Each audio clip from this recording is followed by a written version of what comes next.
দেখো, আমাদের লাইফে প্রত্যেকটা সম্পর্ক তার মর্জিতে হয়।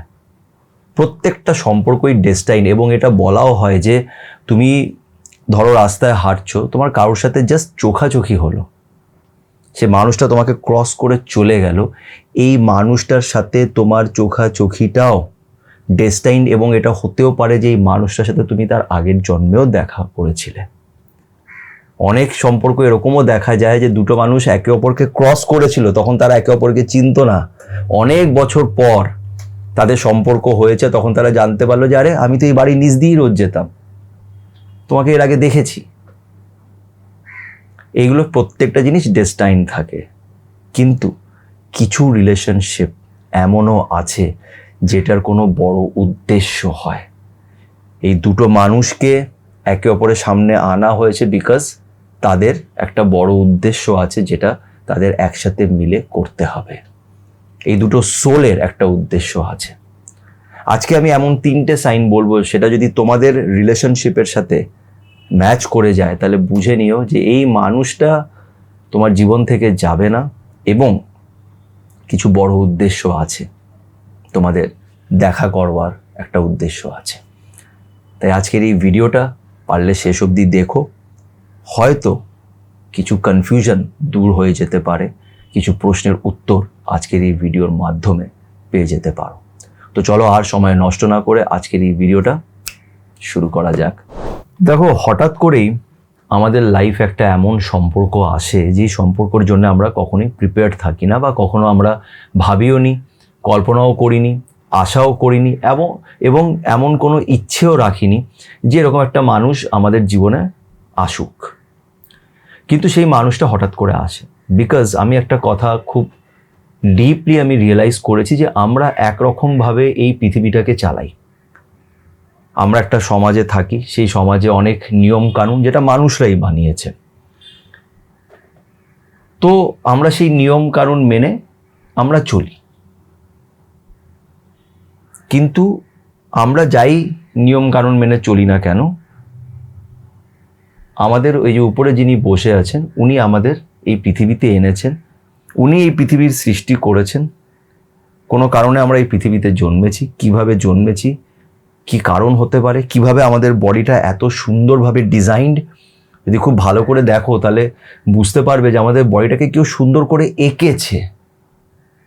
মানে আমি যখন ছোটবেলায় স্কুলে বডি হয় না, বায়োলজিতে আমরা ড্র করতাম বডির পুরো স্ট্রাকচারটা, আমরা ভাবতাম যে আমার মাথায় এটা আসতো যে এটা কে বানিয়েছে, এটা মানে কি সুন্দর সিস্টেম করেছে, মুখ দিয়ে খাবার যাবে, এখান দিয়ে ওই হবে, আমরা শ্বাস নেব, সব কিছু কত সিস্টেমেটিক ওয়েতে করা আছে।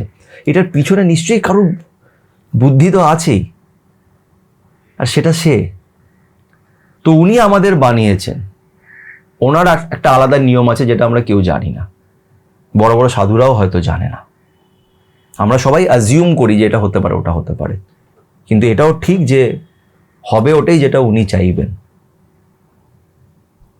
তাই অনেক সময় লাইফে এমন একটা মানুষ আসে যার সাথে আমাদের একটা অদ্ভুত সম্পর্ক তৈরি হয়। সেটাকে আমি ভালোবাসা বলবো না কি বলবো, আমি সেটাকে কোনো পার্টিকুলার ওয়ার্ড দিয়ে ওটাকে আমি ডিফাইন করতে চাইছি না। যেমন একটা মানুষ আসে যার সাথে তোমার সোলটা কানেক্টেড থাকে, আর তোমাদের উদ্দেশ্য একটা আছে, সেই উদ্দেশ্যটা হয়তো এই জন্মে পুরো হবে বা তার পরের জন্মে গিয়ে পুরো হবে, কিন্তু ওটা হবে। এবং এই মানুষটা যখন তোমার জীবনে আসবে, তোমাদের রিলেশনশিপে বলতে পারো যে 3টে বড় বড় চ্যালেঞ্জ আসবে। প্রথমটা কি, প্রথম সাইনটা কি? প্রথম সাইনটাই হচ্ছে চ্যালেঞ্জ, ভেরি চ্যালেঞ্জিং। এই রিলেশনশিপটা সাধারণ হবে না, এটার মধ্যে খুব চ্যালেঞ্জেস থাকবে, খুব চ্যালেঞ্জেস। এরকম চ্যালেঞ্জেস থাকবে যেখানে তুমি জানো যে আমরা কখনোই হয়তো এক হতে পারবো না। এবং তোমাদের দুজনের মধ্যে এক হওয়ার জন্যে মানে এটাও থাকবে না যে না চলো আমরা অন্যদের কষ্ট দিয়ে এক হয়ে যাই, বা কিছু করে নিই, সাথে সাথে পালিয়ে বিয়ে করে নিলাম। অনেকজন অনেক কিছু ভাবে তো, কিন্তু এই সম্পর্কতে তোমরা এরকম কিছু ভাববেই না। কেন? তোমরা অনেকটা ম্যাচিওর। তোমরা নিজে হয়তো জানো না যে এটা ভালোবাসা নাকি, কিন্তু তুমি জানো যে না এই মানুষটার আমি ভালো চাই। অ্যাট দি সেম টাইম কষ্টও হচ্ছে।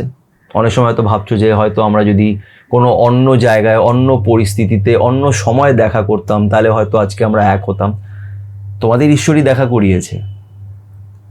এক সময় গিয়ে তোমরা এক হবে, হয়তো এর পরের জন্য, বিকজ তুমি এই জন্ম হিসেবে দেখছো, যেটা আমার শরীর, এটা ওর শরীর, আমরা একে অপরকে ভালোবাসি বা আমরা একে অপরকে একে অপরের জন্য অনেক কিছু ফিল করি, কিন্তু তোমাদের সোল অনেক পুরনো। এই সোলটা নিজের জার্নি করছে, আস্তে আস্তে আস্তে এগিয়ে গিয়ে তারা এক হবেই, কিন্তু খুব চ্যালেঞ্জিং থাকবে। এই সম্পর্কটা খুব চ্যালেঞ্জের মধ্যে দিয়ে যাবে, এটা ইজি কখনোই হবে না। বিকজ এই চ্যালেঞ্জটাই তোমাকে ভালোবাসার ডিফারেন্ট লেয়ার্সগুলোকে বোঝাবে, যে ভালোবাসাটা অ্যাকচুয়ালি কি, সেটাকে ফিল করাবে, বোঝাবে যে ভালোবাসা মানে কিন্তু চাওয়া পাওয়া নয়, কাউকে হার্ট করা নয়, কাউকে ছিনিয়ে নেওয়া নয়।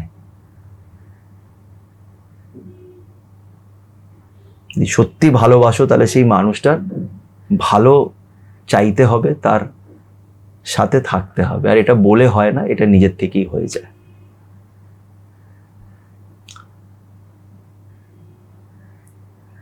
সেকেন্ড যেটা আছে সেটা হচ্ছে, অনেকজন এখানে গিভ আপ করে দেয়,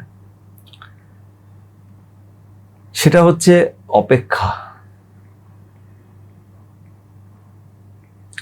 এই মানুষটার তোমাকে অপেক্ষা করতে হবে। অনেক সময় অপেক্ষা করতে করতে চোখের জল শুকিয়ে যায়। একটা কিছু পরিস্থিতি এমন আসবে যেখানে হয়তো তুমি অপেক্ষাই করে যাচ্ছ মানুষটা। রিলেশনশিপটাই এইভাবেই চলছে, অপেক্ষার মধ্যে দিয়ে চলছে। কেন অপেক্ষা চলছে?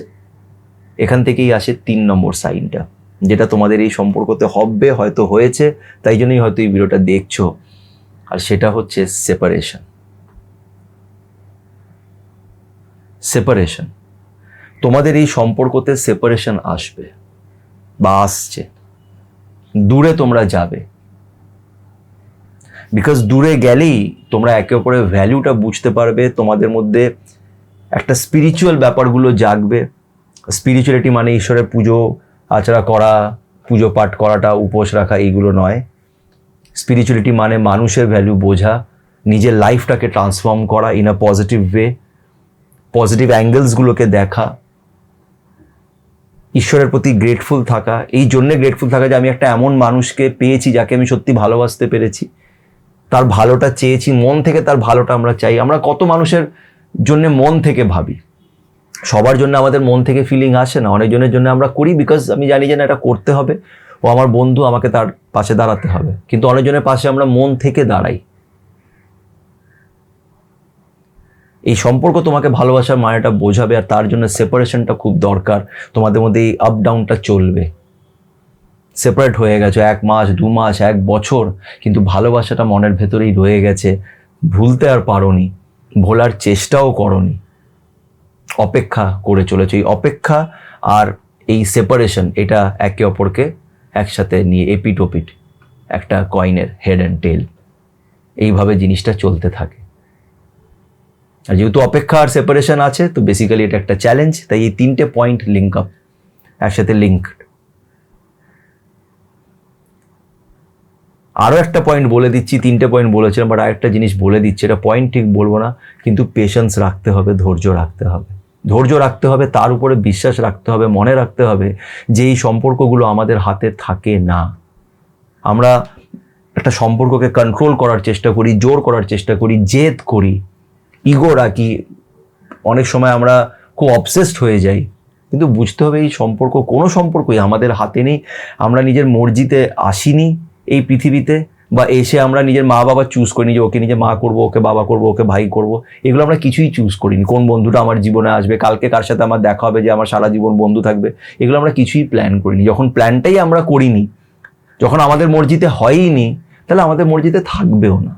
আমাদের শুধু আমাদের কাজটা করে যেতে হবে, এটাই একমাত্র তোমাকে করতে বলা হচ্ছে, যে তুমি তোমার কাজটা, যেটা তোমার ঠিক মনে হচ্ছে, সৎ মন রেখে পরিষ্কার মনে তুমি তোমার কাজটা করে যাও। বাকি যেই জিনিসগুলো হবার সেটা আমি করব, মানে ঈশ্বর করবেন, আর উনি সব কিছু দেখবেন। তোমার জীবনের সবকিছু দেখার জন্য তুমি ভাবতে পারো যে সে আছে, তা তোমার চিন্তা কিসের? ফ্রি করে দাও নিজেকে। আমি জানি এটা আমার জন্য বলা হয়তো সহজ, কিন্তু আমিও একসময় এরকম ভাবতাম যে এটা শুনতে খুব হয়তো সহজ লাগে, ভাবতে সহজ লাগে, কিন্তু করাটা কি সহজ? আমি এখন দেখছি যে হ্যাঁ, করাটা সহজ। আমি সবসময় ফিল করতে পারি যে উনি তো আছেনই, মানে ওই যে উপরে বসে আছেন, এই যে আমার পিছনেও আমাকে দেখছে, উনি আছেন, উনি সবকিছু করছেন, তা ভয় কিসের?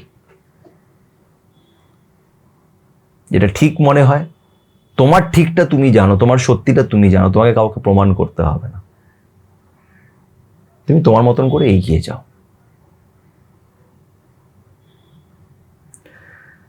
আশা করছি আজকের এই ভিডিওটা ভালো লেগে থাকবে। সবার সাথে হয়তো কানেক্ট করবে না, যাদের সাথে কানেক্ট করবে তারা প্লিজ আমাকে কমেন্ট করে জানিও। ভিডিওটি ভালো লাগলে লাইক করো, তার উপরে বিশ্বাসটা রেখো, পজিটিভ থাকার চেষ্টা করো এবং ভালো থেকো।